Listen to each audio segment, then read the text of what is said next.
have doubts whether your horoscope clearly has challenges or shows prosperity, is great, not so great, leans either towards more challenges in your life or more luck in your life, then following these 5-6 rules will tell you how you should look at your horoscope, and that's why this video is important for you. Please like my videos, please subscribe to my channel, and please press the bell icon so that you get to know when my latest video has come. And to learn more and to find a video relevant to you, please do check out my videos list. Hello and namaskar and adab to all my friends from your friend astrologer and guide Irfan, once more with you from my very own channel Astro Assurance. A number of times people reach out to me and tell me that I went to this astrologer, I went to that Jyotish, and all these astrologers told me, or many of the astrologers told me, I have a fantastic chart. Sometimes people tell me that my astrologer told me my chart doesn't seem to be very good and I'm so worried. I have so many issues in my life because of my horoscope and so on. So this is an important video which I've tried to make for you, because I wanted to make a longer video on the moon sign analysis for 2025, but I have not been keeping to very well since the last 7 or 8 days, and I'm generally okay. I was bedridden for a few days, but my throat is not so very good, my voice is not very good, so I can't make a very long video. Even now my throat is under some stress, but maybe in next 2-3 days I should be okay for the longer video. So however, I thought this is an important topic to be addressed so that we have some traction, some direction, some maybe more in-depth information about how to see our horoscopes. Now generally, if you follow these 4 or 5 rules, you will get to know which side your horoscope is leaning. However, these are generic rules. These are not rules which you have to adhere to, because in spite of some of the rules some horoscopes may not follow, yet you may find that they seem to be relatively okay because of other reasons which we will get into later. So however, at a generic level, if you follow these rules, then these can be good things for you.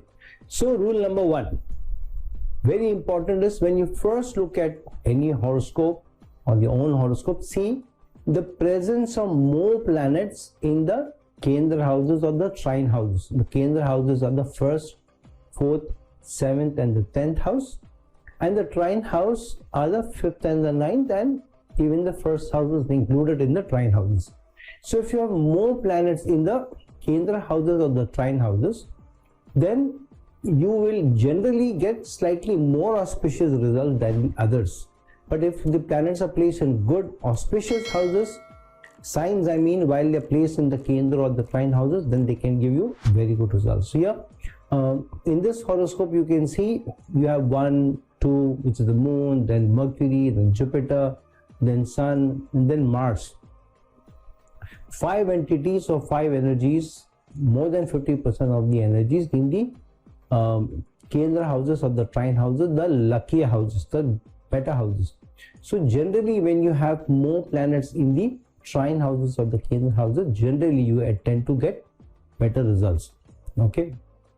Other planets also in this horoscope are not badly placed. For example, Rahu in the 2nd house in Taurus is not a bad placement. Neither is Saturn in the 12th house, which is the Karaka of the Sthana. So generally overall this horoscope energy looks good. I have not placed, for example, Venus, I have not placed in this chart, but Venus could have been anywhere. It could have been in the 2nd house, 3rd house, 4th house. But this is rather to crowd. I wanted to just show you that more planets in the Kendra or the trine houses mean generally it's a auspicious placement, or generally on the lucky side, unless you have planets in the Kendra or the trine houses, but some of them are in debilitation or in eclipse, then there can be slightly more challenges. Yet they are better off placed in a dosha in a trine or a Kendra house rather than in the other houses. For example, a bad dosha in the 6th house or the 8th house or the 12th house can be worse and a bad dosha, say for example in the trine houses, say in the 5th or the 9th. Then let's look at the rule number 2. Rule number 2 is about what are the energies in the lagna itself. So the first rule was about planets in the trine houses and the kendra houses. Rule number 2 is look at the status or the dignity of the lagna, the first house of the ascendant itself. If you have more planetary energies in the first house, then you will find that in spite of prosperous results, good results, the person tends to always overthink. There is a lot of energy in the first house, so tends to many times they have unnecessary fears, unnecessary insecurities, unnecessary look at relations, who they should trust, who they should not trust, and the people they trust seem to be very, very less. There's a lot of focus on the self, and so they're always thinking about self, my security, my integrity, my loyalty, my well-being, my peace, my happiness, my money, and all that. So if the dignity is good or the first house, if there are more auspicious planet placed, benefic planets placed, then the person may still think, or the focus may still be on the self. However, the results will be prosperous results or good results. But the person may be still a thinker or overthinker, but generally the results that the person may get will be good. They will have a good job, they will have good education, they may have good quality of life, they have money in the bank. Usually there may be less dearth of money. So the lagna is very important. The dignity of the lagna is very important. So more auspicious, good planets in the lagna, the better thing. If you have more malefic planets, for example, here in this particular case, you have Sun and Saturn. Now you could have always had this yin and yang energy of Saturn and Sun in other houses also, but in the lagna, it may also create doubts in your mind.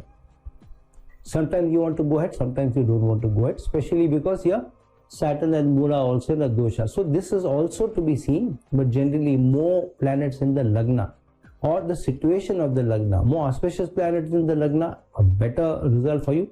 More malefic planets in the lagna, for example, you have Mars, Saturn, Rahu or Ketu, then there may be more challenges. So then rule number 2 is look at the dignity of the lagna, the first house of the ascendant. Then let's go to rule number 3. Rule number 3 is the placement of the lagna lord itself.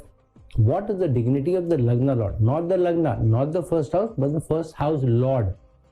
Where is the first house lord placed? In what dignity it is? Whether it's placed in aspects, or whether it's placed in certain conjunctions. So the dignity or the placement of the first house lord or the lagna lord is important. Here we have Venus in the lagna itself. So you know this is one of the Mahapurush yogas. So this is a good yoga. So on the other hand, if instead of a Bhadra yoga or Malavya yoga or Hamsa yoga or Rushak yoga for Mars, for example, no, for Mercury or Jupiter,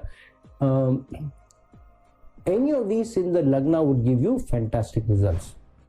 Okay, so Sun and Moon in their own signs in the lagna also good. However, if the lagna lord gets into any of the other 3 kendra houses or the trine houses, unless it gets debilitated there, then too the results may come by, very good results may come by for the person if the lagna lord gets into any of the trine houses or the kendra houses. So the dignity of the lagna lord is very, very important. So one more thing, one peculiar thing you will find about the Libra ascendants. For Libra ascendants, you will find that the lagna lord Venus gets exalted in one of the trine houses, in one of the dusthanas, which is the 6th house, it gets exalted there, and in the other dusthana it goes into its own sign. Venus doesn't do too bad in the 8th house. So for a Libra ascendant native, this is a slightly better thing for them, that even in the dusthanas the lagna lord does well. Secondly, Saturn is a very strong yoga karaka, ruler of the 4th and the 5th house, and that is the second thing. Third thing is, generally these people don't become strong manglik, because Mars in the 4th house, which is the manglik position, but Mars gets exalted here. Mars in the 7th house, but in the own sign, So the malefic intensity of the Manglik yoga is also reduced. Just to give you some more in depth. So anyways, coming back to the rule, the Lagna Lord's dignity is very, very important. So if the Lagna Lord is well placed in good sign in the trine houses of the Kendra houses, then the horoscope, that is the third rule, that the horoscope may be more towards the luckier side rather than the unlucky side. Another example for the rule number 3, placement of the dignity of the Lagna Lord. Earlier we were talking about for Libra ascendant Venus. Here let's look at the example of a Lagna Lord Sun. Sun goes into the 4th house but in Scorpio sign. So while for Libra sign native it was a better placement, but for Leo sign native, Sun in the 4th house and Scorpio can be slightly more tricky placement while it is in the Kendra houses. Secondly, Sun going into the 7th house, another Kendra house, but now it's in the Saturn sign, so slightly more challenges. However, Sun going into the trine houses can be fantastic placement in the 5th house, in the 9th house, or even in the 10th house. It will give you very, very good results. Okay, now on to the 4th rule. Rule number 4 is about yogas and doshas. How the yogas or doshas are placed. Even if the planets are in the Kendra houses or the trine houses, look out for yogas or doshas. So here, let's look at this. You have Rahu and Mars in the Angarka dosha. Okay, Rahu and Mars in the Angarka dosha. Then you have Saturn and Moon in a Vish dosha. It could have been the other way around. Rahu and Saturn could have been together in a Shrapat dosha. Then now you have Ketu and Venus together. Ketu is absorbing all the energies of the Venus. So material results can be reduced. One of the aspects of Venus will surely be reduced. Either the intimacy or the love and affection or the quality of life or the money in the bank or what results you are getting, material results, assets you are making. One of them can be afflicted or reduced. Then Mercury is in a Nijpang dosha, but even while it is with Jupiter, though it's Nij, it's debilitated, but debilitation cancellation. However, the debilitation cancellation doesn't mean the debilitation completely goes away. It means the debilitation still occurs. However, the effects of the debilitation are reduced. Now, the degree of between Jupiter and Mercury is very important, whether the debilitation cancellation is in force or not. Similarly, any of the doshas or yogas, the conjunctions, the degree difference is very important. So the other thing that you need to see is how many doshas are there in the chart or how many yogas are there. So irrespective of this, suppose we change this to, instead of Rahu and Mars, let's have, say for example, Mars and Moon. This becomes, Mars and Moon. This becomes the Chandramangal yoga. For example, it's a good yoga. Then you have instead of Mars and Moon together, say you have Moon or Jupiter together, then you have the Gajkesari yoga, okay, or you have the 9th Lord, you have the 9th Lord Mars with the 10th Lord Jupiter. This is a strong Dharma Karma Adhipati yoga, one of the most auspicious yoga. So depending on what yogas you have, for example, another yoga is the placement of Venus and Moon together in the 4th house, strong Raj Yoga. So depending on what are the yogas or doshas, results may also come by accordingly. Then the next rule is about how many planets are under the aspect of Rahu and Ketu. So for example, here you have, let's go one by one. Let's go anti-clockwise. Here you have Mars from Rahu. We are starting from Rahu. So Mars, is Mars under the aspect of either Rahu or Ketu? Yes, it is under the aspect of Ketu, the 9th aspect of Ketu. Then Moon, yes, Moon is under the 5th aspect of Rahu. Is Jupiter under the aspect of either Rahu or Ketu? No. And is Venus under the aspect of either Rahu or Ketu? Yes, Venus is under the 9th aspect of Rahu. And then two planets in the Lagna, Sun and Saturn, both under the 5th aspect of Ketu. So other than Mercury and Jupiter, all the other entities are under the either 5th or the 9th aspect of Rahu or Ketu. Now what does this do? This creates the influence of either high hunger, greed, character being given to the planet, Rahu influencing the planet will increase the tendency of the planet for hunger or greed in its own area to an extent where wrong decisions can also be taken. Person may be misled. On the other hand, Ketu's influence on a planet may negate or reduce the influence of the planet's hunger or greed for the material results of the planet. On the other hand, there may be more struggle which is required to get the results of the planet. So, more planets under the influence of Rahu and Ketu, either through aspect or by conjunction, then there can be higher influence of Rahu and Ketu. Generally, the influence of Rahu and Ketu are not seen to be. So, friend, these are some of the rules that one should follow when you look at your horoscope, when you look at your Kundali, because then they will give you some direction.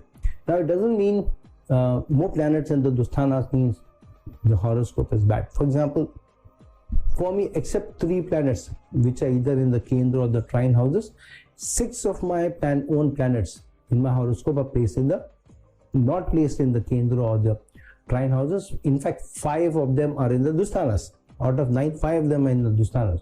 I have got overall good life. One of the reasons could be I have got the Dharma Karma Adhipati Yoga in the 10th house, and I have a very strong Jupiter in the 4th house, which is aspecting at the planets which are in the Dusthanas. 4 planets in the 8th house are under the 5th aspect of Jupiter. Jupiter does very well in the 4th house, we all know, for obvious reasons. So, a number of placements may look to be great, but may not be great because of yogas or doshas or aspects involved. Some of the planetary placements may not look so very good, yet they may be okay to even good, depending on which area of life or work you're doing. So, sometimes more planets going in the Dusthanas may mean that you have more direction towards that area of life. You need to work towards that area of life. There's more karma that you need to do, because of which you have more planets in that Dusthana, rather than just because the intention being to bring you bad luck. So, at a deeper level, those things need to be seen, but at a more 70,000 feet level or 50,000 feet level, these 5 rules will tell you whether your horoscope is leaning more towards, leaning, not overall, leaning more towards the better luck side, slightly more challenging part there. So friends, do look into your horoscope, do put in the comment section. I'll try and answer some of your questions if you have doubts whether your horoscope is leaning more towards one side or the other. And give me a few more days to come out with a more longer video.